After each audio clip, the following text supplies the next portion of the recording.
bienvenue dans cette nouvelle leçon de conjugaison. On va voir un nouveau temps du passé. Ce temps, c'est l'imparfait. Dans cette leçon, on va voir quand est-ce qu'on utilise l'imparfait, comment conjuguer n'importe quel verbe à l'imparfait. On va voir aussi les terminaisons, plus quelques cas particuliers qui font exception à la règle de conjugaison. Vous êtes prêts les amis? Allons-y. Le titre de la leçon d'aujourd'hui, comme déjà mentionné, c'est l'imparfait. Quand est-ce qu'on utilise l'imparfait? Alors il faut tout d'abord savoir que l'imparfait de l'indicatif est un temps du passé. Il est utilisé pour soit décrire des situations comme ma grand-mère me racontait des histoires quand j'étais petit, ou encore il peut être utilisé pour une durée indéfinie comme il travaillait pendant des heures, ou encore pour exprimer une action répétée comme chaque samedi Maria rendit visite à ses parents, ou alors pour exprimer des actions simultanées comme elle cuisinait pendant qu'elle écoutait la radio. Il peut être utilisé aussi pour faire des propositions comme et si on allait au cinéma ce soir? On peut aussi l'utiliser pour une formule de politesse comme je voulais vous demander mes excuses. Ou encore faire une hypothèse comme si j'étais riche, je ferais le tour du monde. Voyons maintenant la formation de l'imparfait, autrement dit, comment conjuguer n'importe quel verbe à l'imparfait.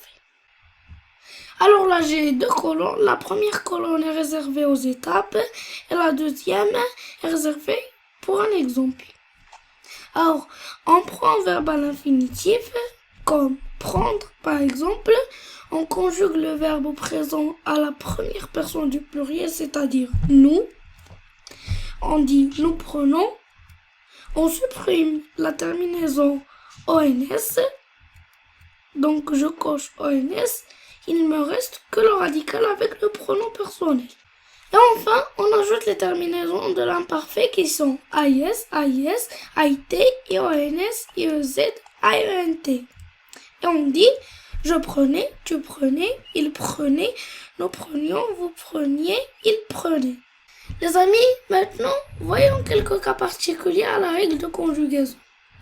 Alors, le verbe être ne se forme pas à partir de nous au présent, parce qu'on dit nous sommes. Et dans nous sommes, il n'y a pas de ONS.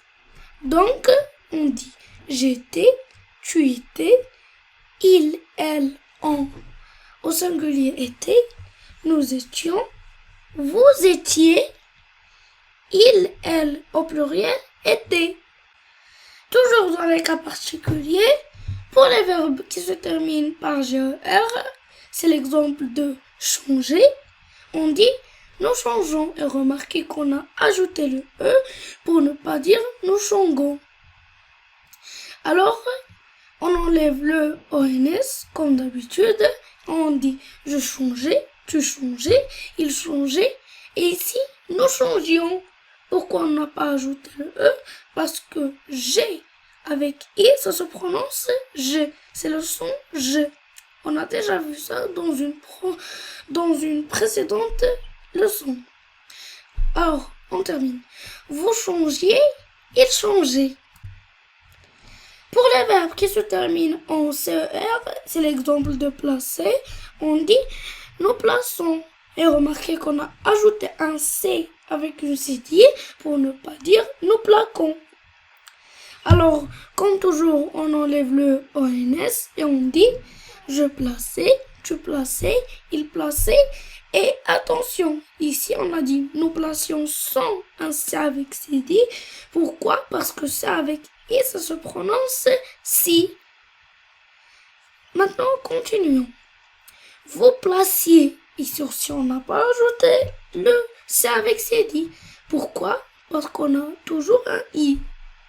Donc, C avec I, on a dit que ça se prononce si. On dit vous placiez, il plaçait. Les amis, passons maintenant au verbe qui se termine par Hier, c'est l'exemple du verbe étudier. On dit à nous au présent, nous étudions. Donc, on enlève toujours le ONS. On dit j'étudiais, tu étudiais, il étudiait. Mais cette fois-ci, nous étudions avec double I. Alors, le premier I, c'est celui du radical. Et le deuxième I, c'est celui de la terminaison.